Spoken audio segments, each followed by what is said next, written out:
So the topic of today, guys, is change your experiences, change your world, okay? So when we got this topic of change, we had so many ideas of what we could do and how it could integrate into all the different things that we do. At one point, we were going to just go on this massive rant on how we want to change the world and make everything better and how you guys can all change the world. And then we were going to talk about how experiences are what brings you happiness, and it's been proven that experiences, not things, are what brings us happiness, and that would change your world. And we're going to sing that, and then we're just like, fuck that. We're not going to talk about any of these things. We're going to talk about some things that have been really powerful for us, that have helped to change our lives, and we know that these experiences will change all of your lives too, okay? So we're going to really lock this down. So first of all, just a little bit of background on us for people that don't know us. In a very small nutshell, basically we have a small farm about an hour and a half north of here, of Melbourne, where we grow organic flowers and vegetables, and we forage things from the wild as well. So this is our office. This is where we have been spending a lot of time in front of a computer these days, and it's very draining. So if you do that, I understand. But this is the engine room of our business these days. And this is where we try and spend all of our time, or at least most of our time. It's where we grow our flowers and our vegetables, our fruits, our herbs. And this is where everything comes from that we bring down to Melbourne, to bring to people, to bring to chefs. And it's really, for us, it's always been kind of the framework around that we've been able to talk about all the ideas that we've had. We have wonderful staff. This is Pepper, who's hanging out at home, hopefully looking after everything. But I think the key here is that we didn't always get to be around all of these beautiful things. We both used to work in the city and have office jobs. So I used to be a speech therapist, and Matt used to be a graphic designer. And we didn't dislike our jobs. Actually, we really liked them.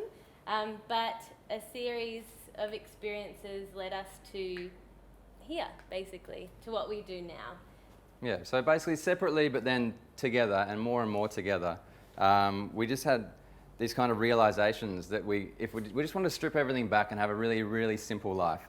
Ideally, we'd be able to strip everything away and not have any obligations, don't have to do anything. But the fact is, we've all got to eat, we've all got to breathe air, we've all got to drink water. We need people around us, we need community. We needed a whole bunch of things, and we needed flowers, of course. And they were the things we decided were the most simple for us. Yeah. So we decided to strip our life back and have those things and make those things the best they could be. Yeah, so we couldn't avoid them. We just wanted to make these things the absolute richest experiences that we could possibly have. Okay? So basically, we used to like our life. This is me, my old graphic design. We used to like our life, but now we love our life. Can't believe we put that in there. That was...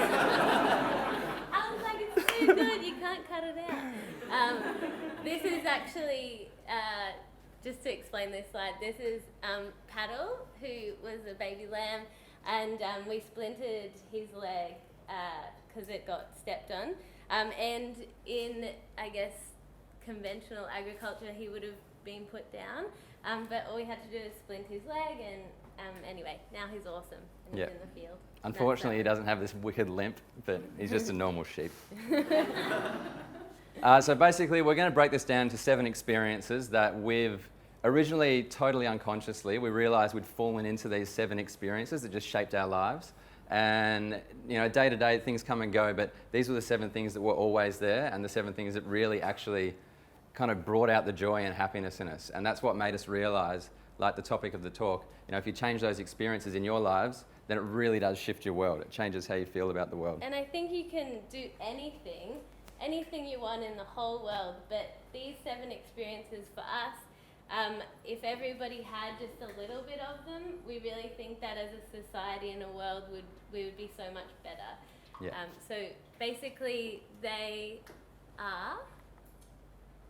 observing, growing, gathering, nurturing, trading, seeking, and eating.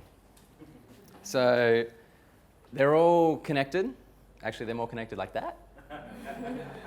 And we're going to go through them one by one, and hopefully we don't talk for 3 hours, and then we'll bring it all back together at the end. But basically, as a whole, what we realized was that these things are the basis or the foundations of a really great life, and that they're all really traditional ways to live. So before we had plastics and waste and chemicals and all of these things, this was actually life, you know, and these are the things that make us really, really happy. Yeah, so when we strip it all back, and it doesn't mean you go pre-industrial on your whole life. This is about bringing these elements into your life in some small way, because they're just in us, you know, and they don't just nurture our necessities, like they don't just satisfy our necessities, but you know, we're humans, we have these social needs as well, we're social beings, and this system altogether brings all those elements together and nurtures not just our basic needs, food, shelter, water, air, but it really brings the human element into it and the interaction, which we're really losing these days, you know. We've got to force ourselves almost to have these human interactions as well. So this covers everything. Yeah. And we think it's the path forward for the future for everyone if we can just integrate some of these elements. So, observe. So I think on observe, basically what we're talking about here is the seasons. So you all know the seasons as 4 blocks, which is great and a really great place to start. But basically the seasons move beyond that. They are 365 days of the year. And when we start to watch what's actually happening in nature, each day, each change, you notice how much changes beyond those 4 blocks. And you notice when, like, seasons this year, for example, summer was totally rubbish, basically, and it's just been perpetually autumn. So that means that we had to change our growing to respond to that. But if we just kept with those 4 nice, neatly planned blocks, we'd be totally fucked. Yeah. Basically. We just wouldn't have a crop in the garden right now. So this wheat, for instance, basically has grown wild out of our straw, all right? So this is the things that we mulch with, and we've created all these beautiful plants have come out of it. Wheat's great, I like wheat, and so we let it go. But we realise what an amazing indicator fields are, and like when things have sprouted, it's like an indication to plant stuff. It's like the soil's hit a temperature and you're ready to go, okay? And you could be waiting and you have a thing written down in your diary that summer is this week, okay? And so you're just aiming at that planting time, and that's it. But all this stuff's up and you're like, oh shit, I can get going 4 weeks earlier than I thought I could, all right? And then it's going to grow up and it's going to start setting seed at a certain time. That's going to be an indicator of something. And then that seed's going to be ready to harvest at a certain time. Or in this case, the birds ate it all. And so the key is that when you observe things, you realise it's kind of like breaking out of all these lines that we've put around ourselves, you know? It's about kind of getting back to nature a little bit, because we can't get away from nature, you know? It's very easy to feel like we're away from nature in these buildings, surrounded by buildings in the city, but there's still air, you know, we're still breathing, we're still drinking water, as treated as it is. And there's birds in the sky and there's nature all around us. And I think we kind of risk, especially in the city, losing that feeling that we're part of this bigger cycle of things. But just because you're in the city doesn't mean you can't observe and get back in touch with that side of things. It'll change the way you eat. You'll really get to know what's in season. You know, go get a seasonal chart for what's like key for Melbourne right now. Or if you come from Bangkok, find out what's exactly in season at all the times in Bangkok. It's about really getting to know actually the season. Don't just say, yeah, I eat seasonally.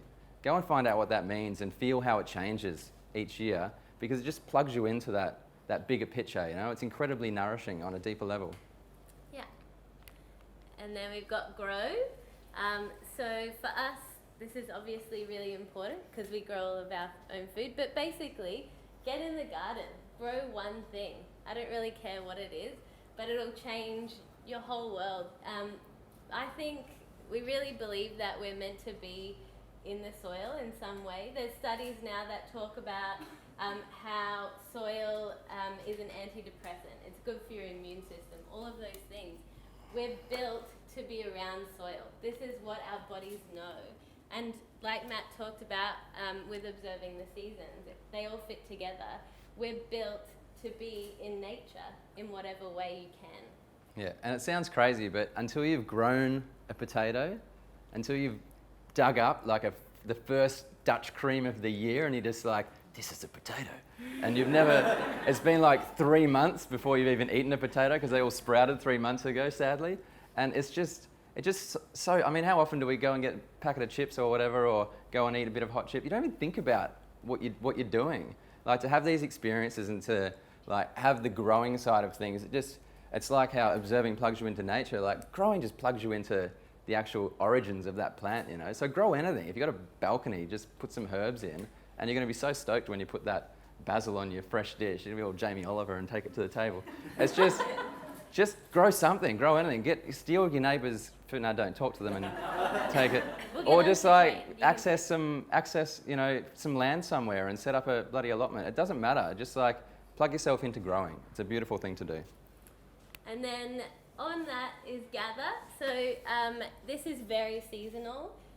So this comes back to knowing the seasons. But basically, if you can, this is probably a bit far from the city, but if you can sort of learn to gather or know what it means to gather from the wild. So you don't even have to do it, but I think it's really important to start looking at weeds not as evil things, but start looking at them as something that actually you can eat, most of them, and learning to identify them. It just totally flicks your mentality around nature as well, because they're there for a reason, but we forget that, and I think we just think they're evil and they should go. Yeah, basically. I think, like, on the one hand, there's this amazing experience that gathering is. Getting out hunting for your food, foraging for your food, just shifts everything. You feel, normally we have to work so hard, especially for us as farmers, to actually raise food. To actually go out and experience something that's just doing its own thing, it just calms you down. It makes you realise that the world is an abundant place. We just kind of muck with it a little bit. So there's this beautiful experience, number one, in getting out, and that antithesis to the city, just getting out into the pine forest, although, you know, the pine forests aren't native to Australia, but it's a beautiful experience to get out there and get in them. And just the eeriness of it all. That's one thing.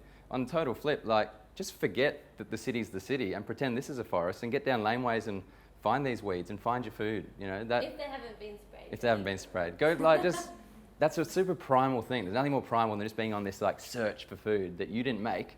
You're not stealing it from someone's garden, like I said before.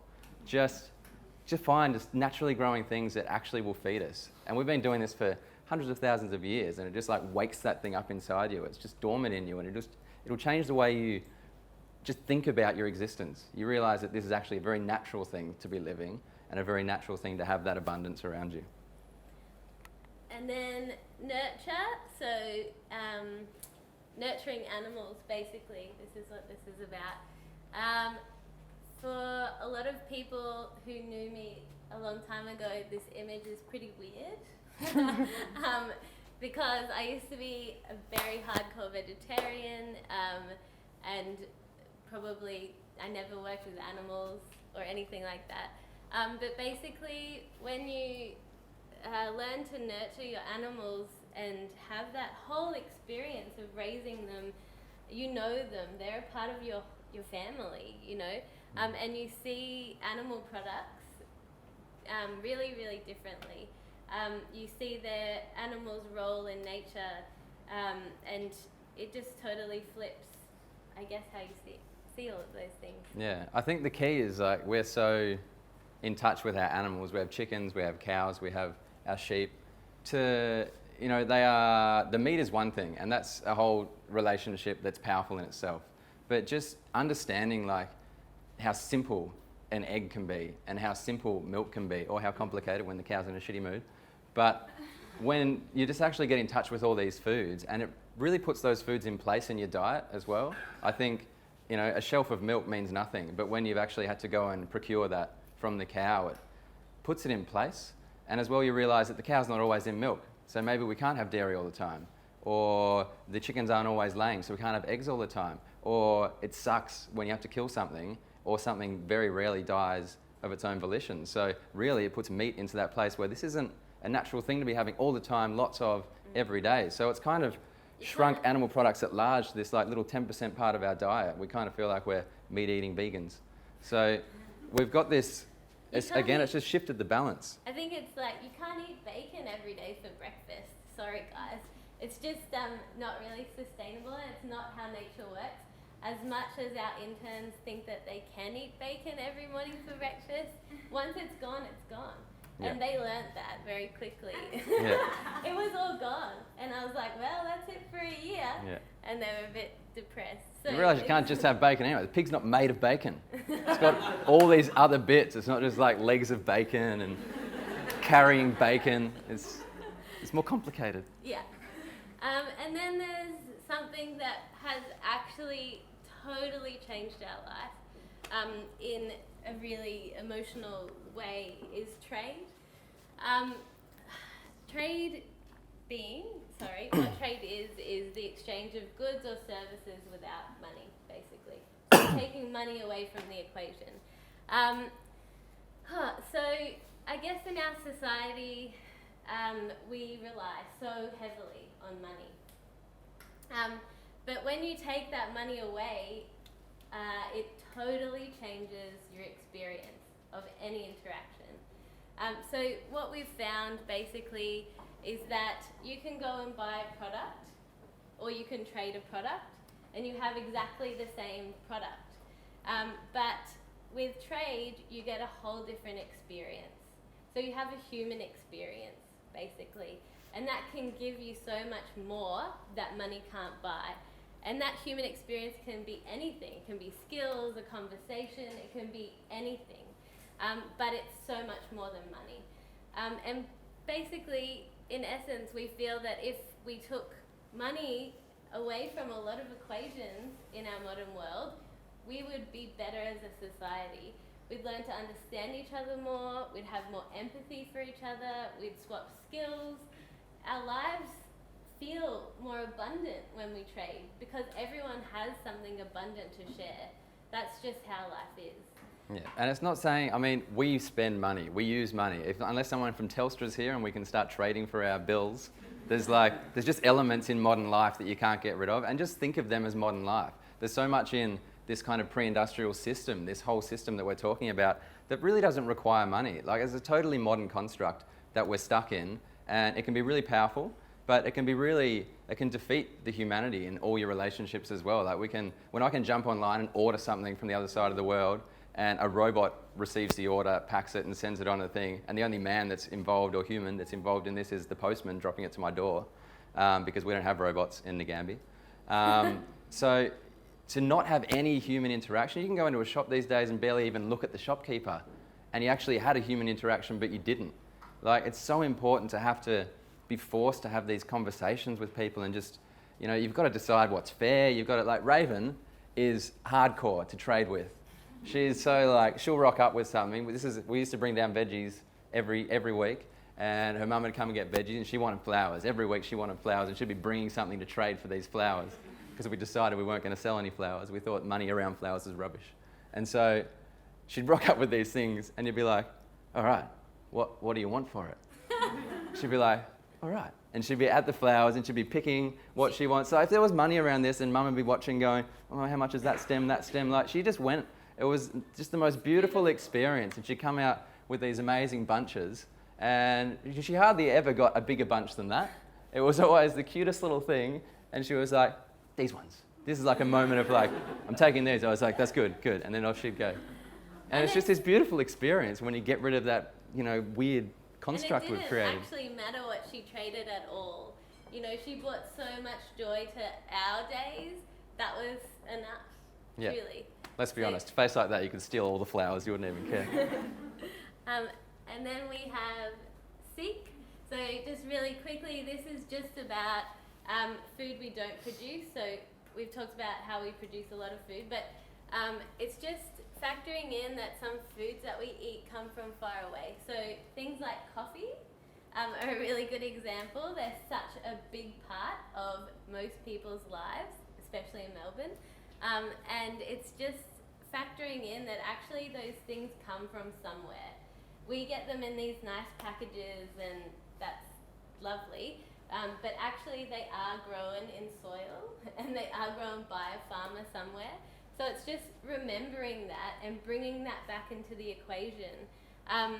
So sugar for us is something that we can't grow because of our climate. Yes, it comes from Australia, but it's still from far away. It's from North Queensland, which is like another country. I'm from there. And basically, we worked with this farmer to get biodynamic sugar. It's literally cane juice that's evaporated, and that's what sugar actually looks like when it comes from the farm. It's green. You kind of will freak out a little bit because it makes everything green. Tastes like licorice. It's awesome. Yeah, and I guess we've chosen to seek these foods from far away in a really, really conscious manner. And that has also brought with it a lot of joy. We get to work with these amazing people and we get to support them in doing really good things. We think about coconuts and all these things as being so normal and so accessible, but they're from miles away. Like, we need to really focus on what's around us, focus on a regional diet. So for us, eating is a totally regional, local thing. And we have these 5% sometimes foods that just add so much like spice to life. They're not just spices, but they add that extra bit, and it just adds to the celebration of food. Because for us, food is always a celebration. Because when you're plugged into all these bits that lead up to it, you just can't not be mindful when you're eating a meal, you know? And it's really easy, actually. I still catch myself doing it when we eat out in Melbourne, because you've sort of unplugged and you just eat and you kind of enjoy the flavours, and it's done. And you don't really pay attention to what you're doing as such. At home, it's just impossible, because we might be eating peaches as milk, or we might be eating one of our lambs that we've raised. Sorry, that's a cow. Or, you know, our eggs have come from our chooks, and we know which chicken's laid it because it's the blue egg and that's the Araucana. Like, we know, you just got to pay attention to it then. But I think the thing is, the main key is we eat a really seasonal and regional diet. And basically, that makes our bodies feel so good. That is as simple as it is we feel better doing this than anything we've ever done before. And I think that's saying a lot. That is just what our bodies are made to do. Yeah, and everyone can eat. It's not just about eating, it's about getting back in touch with those traditional methods, the souring and the, you know, making it, like, we've learnt to make wine, and it's been the most profound experience, and it's shifted how we think about wine forever. And so it's just about plugging into those, just taking it back, stripping everything right back, okay? So there are 7 things, basically, that we think that if you just had a little bit of them in your life, or experience one of them, that they will change your life. They'll just change how you see the world. If you just trade once with one person, it'll flick your view of money if you just grow one plant. Basically, we're just going to leave you with a few practical takeaways that will help you to put any experiences into your life. So we have 4 things that we think are really key. All right, number 1. So experience something even if it's only once. So we just talked about those 7 things. If you just do them once, it'll change your world. So we all are relearning all the time. Just experience them. Don't just worry. try, because we all get so, you know, these are all great ideas, but you don't have to just like own them. They don't have to be like your whole life and just shift everything as soon as you walk out this door, because that just is negative on you. Just go and try one. And then if you like it, do it again, or try another one, or do whatever. Just start to bring these things into your life, but don't judge yourself on how much you can. Just have a crack. And we're not saying you all have to quit your jobs and like go and be hippies in the bush or anything like that. We're just saying just experience them. But it's really fun. The second one is don't be afraid to fuck up. So this is really key. If you make a mistake, learn from it. Do not worry if you fuck it up. We wouldn't be here if we hadn't fucked up a lot of things, basically. Like, you may not have grown a tomato plant before. Put it in the ground. If it dies, it's totally fine. You've learned something. Don't worry about it. Just go buy another one. The plant does not care. It's just like, the whole point is the participation in these experiences, just having a crack at doing them and integrating them into your life. There's really no wrong answers. The results that we're talking about and making you happier and enriching your life, it has nothing to do with success. Like, a kid has no idea about success. They're just doing what they do, and that's all it is. Just do it, okay? Don't be afraid. The third one is talking to strangers, which we got you all to do. So well done, you've done that. So basically, if you talk to strangers, this just opens your mind. It's kind of the first step to trading.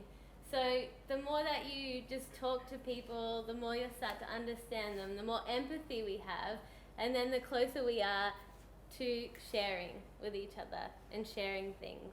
Yeah, it's very hard to trade when you don't talk. And finally, the fourth thing is remember that nature is actually a thing. It's real. We can't avoid it. I think that in our modern world, we like to sort of pretend it doesn't exist a little bit, but it's always going to be there for your entire life. and you can pretend that none of those experiences that we've talked about matter, and you can leave this room and go, those guys are fucking nuts. But the fact is that you are nature, and you are surrounded by nature, and they are natural things to do, and they're going to change how you think about the world. They're going to change how you relate to people and how you relate to the bigger picture, okay? So that's it. So now's question Just like time. idiots again. That's all. So yes, this is question time if you have any. Let's first give a big hand to Matt.